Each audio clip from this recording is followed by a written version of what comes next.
J'ai pu tester le Motorola Razr 40 Ultra. Ce smartphone permet d'obtenir un très grand écran une fois déplié, mais lorsqu'il est plié, il a également l'un des plus grands écrans du marché sur ce format de smartphone pliable. Est-ce que pour 1199 €, ce smartphone est-il vraiment au point? Pourquoi je dis ça? Parce qu'à première vue, ce smartphone respire la qualité, aussi bien sur ses matériaux, sur sa qualité de production, mais également ses finitions.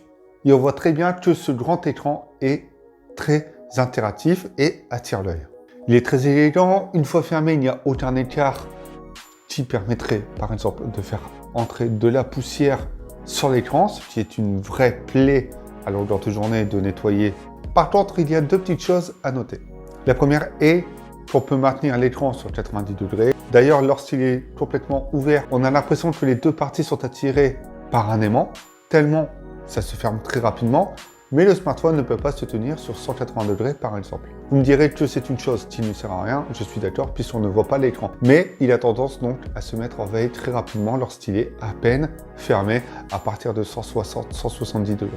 Il y a autre chose à noter, c'est le petit bruit qui est présent lorsqu'on ouvre ou ferme le smartphone. On a l'impression qu'il y a comme un léger craquement en interne. Ce n'est pas une inquiétude, c'est tout simplement ce format de charnière donc, qui vient comme un rouage créer un léger bruit, une légère sensation lorsqu'on ouvre ou ferme le smartphone. Et dernière petite chose, la pliure ne se voit quasiment pas. Lorsque le smartphone est plié, bon, on a quelques reflets de rétroéclairage, mais en soi, lorsque l'on passe dessus, elle ne se fait quasiment pas ressentir. Et au visuel, ça fait plaisir de voir que cette pliure se voit de moins en moins. Le dos est en verre dépoli, protégé par du Corning Gorilla Glass Victus, tout comme l'écran. Et Motorola offre une coque dans la boîte, ça fait toujours plaisir d'en avoir une, surtout à ce prix, je pense que c'est le minimum à faire. Et il y a également le chargeur qui est fourni. Encore une fois, ça fait plaisir de voir que tous ces éléments sont intégrés dans la boîte. Et pour terminer, il est certifié IP52, c'est-à-dire résistant aux éclaboussures d'eau et à certains éléments physiques qui pourraient pénétrer dans le smartphone et notamment la charnière. L'écran externe prend de la place. C'est normal, il est présent pour plus d'interactivité et notamment afficher le plus d'informations possible. Et l'intégration avec les capteurs photo est très bien pensée. Pour moi, Motorola a fait du très bon travail dessus. On peut donc passer d'un écran de 3,5 pouces à un écran de 6,9 pouces en à peine une seconde. C'est l'avantage de ce format de smartphone pliable, c'est qu'on peut avoir l'essentiel sans avoir à obtenir un grand écran dans la poche et gênant au quotidien. On passe donc du petit écran pour le minimum d'informations pour pouvoir interagir avec certaines applications et on l'ouvre pour avoir plus de confort. Et cette idée est bien intégrée dans les Razr de Motorola depuis maintenant quelques années. Autre chose, lorsqu'il est complètement ouvert, j'ai remarqué qu'il était très légèrement courbé. Je ne sais pas si c'est un effet d'optique avec le design, mais on voit quand même qu'il y a une très légère courbure. Le capteur d'empreinte digital est très rapide, il se trouve sur le bouton d'allumage. Et si l'écran externe est déverrouillé, on n'a plus qu'à ouvrir et l'écran interne est également déverrouillé. L'écran de 6,9 pouces est un écran AMOLED LTPO dans un format 22/9 et avec un rafraîchissement jusqu'à 165 Hz.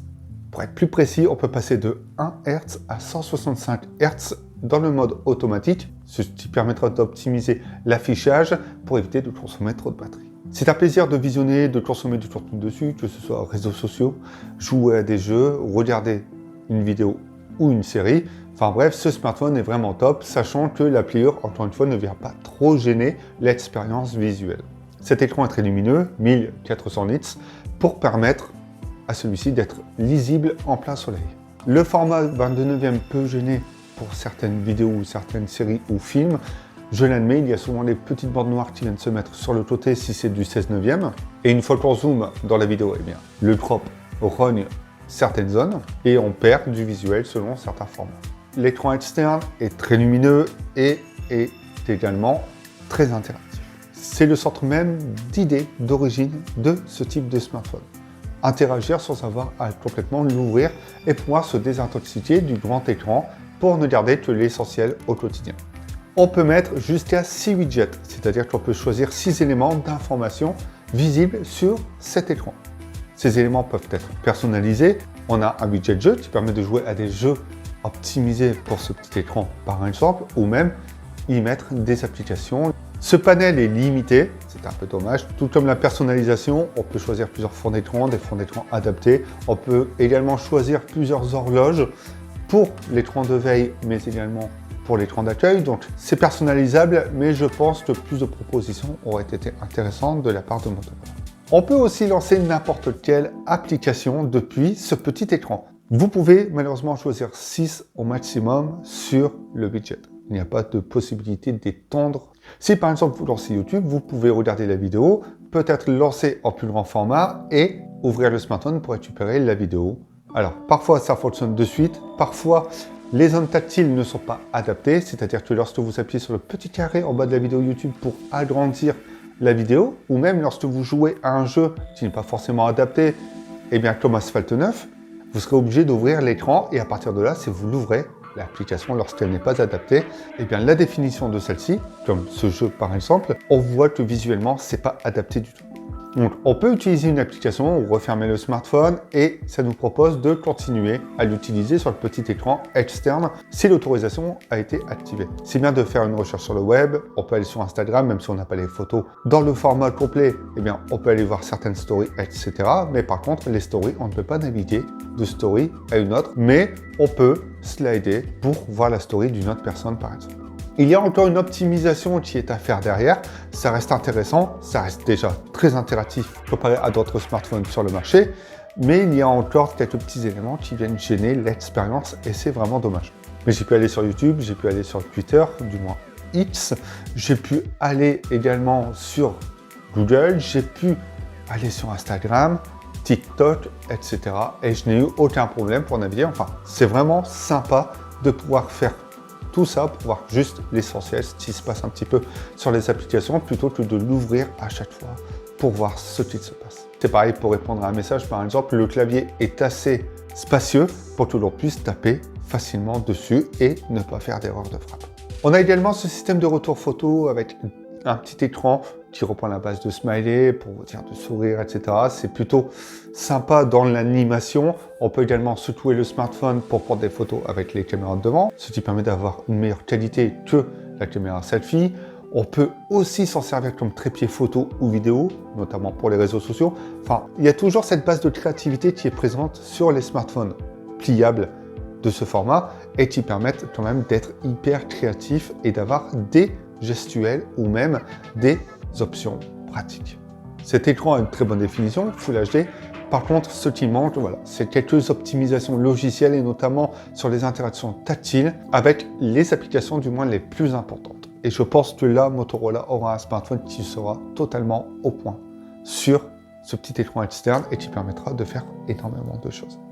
On a Snapdragon 8 Plus Gen 1 accompagné de 8 Go de RAM et 256 Go de stockage. Je ne vais pas m'attarder sur ça, c'est puissant pour jouer à n'importe quel jeu. Ce smartphone peut supporter n'importe quelle tâche au quotidien. On peut passer d'un jeu ultra gourmand à un réseau social d'une fraction de seconde sans avoir de latence, sans que ça gêne l'expérience utilisateur, sachant que l'Android 13 proposé par Motorola dans une version pure est très bien optimisé et Motorola propose toujours ses petits ajouts habituels. Lorsque vous l'utiliserez beaucoup, que ce soit pour jouer sur le petit écran devant, même si le jeu n'est pas gourmand, ou même à regarder des vidéos sur plusieurs minutes ou à jouer, le smartphone chauffera assez rapidement, mais se maintiendra. Pour l'autonomie, 3800 mAh, ce qui est pas mal pour ce format, avec un chargeur 30 watts fourni. La batterie vous permettra de tenir la journée grand maximum. Un peu plus si vous n'êtes pas gourmand. Après l'avoir utilisé plusieurs jours, je peux vous garantir que le smartphone tiendra en moyenne la journée grand maximum. Il faudra le charger le lendemain matin. Je ne sais pas si c'est suite à l'optimisation ou simplement l'écran externe qui est très gourmand. Dans tous les cas, comptez en moyenne 5 à 6 heures d'écran allumé. En passant pas mal de temps dessus et surtout en jouant un petit peu beaucoup dessus, mais dans les faits, ça reste une bonne moyenne pour ce format. À ne pas oublier que j'étais tout le temps en 165 Hz, donc si vous baissez la définition d'écran ou si vous utilisez des applications qui ne vont pas pousser le taux de rafraîchissement d'écran, au final, vous ferez un peu plus.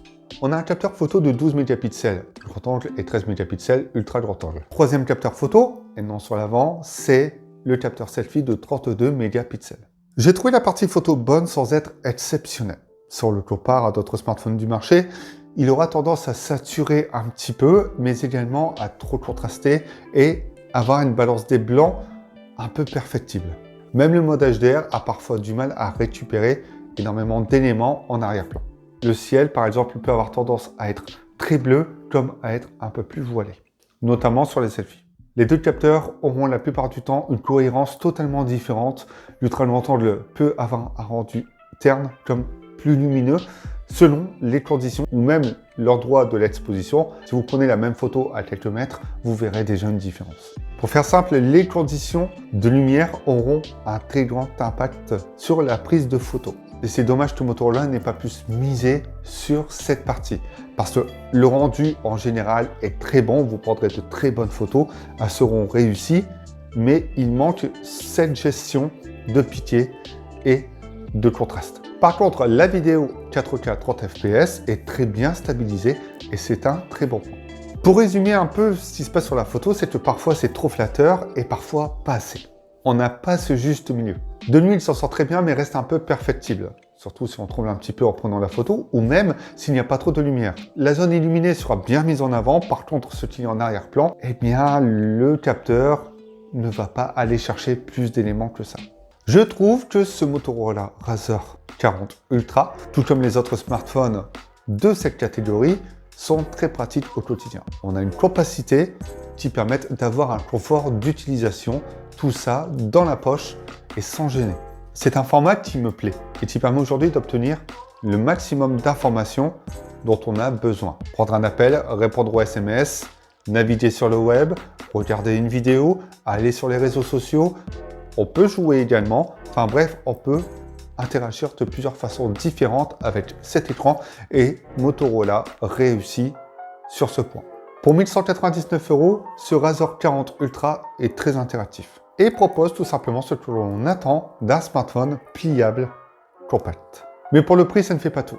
Il y a des interactions tactiles à revoir et à améliorer. On a la partie photo qui doit également s'améliorer pour être beaucoup plus convaincante. Et c'est quelques détails qui pourraient faire la différence. Et je pense tout simplement qu'à moins de 1000 €, ce Razr 40 Ultra serait la référence du smartphone pliable à l'heure actuelle. Cette vidéo est terminée, vous pouvez mettre un petit pouce bleu et vous abonner, ça fait toujours plaisir. D'autres vidéos sont disponibles sur la chaîne, notamment des smartphones pliables, donc si vous souhaitez aller checker ça, faites-vous plaisir. On se retrouve bientôt pour d'autres vidéos, pendant ce temps-là, prenez soin de vous et pensez à plier vos smartphones, ça peut être pratique. S'il peut se plier, bien sûr.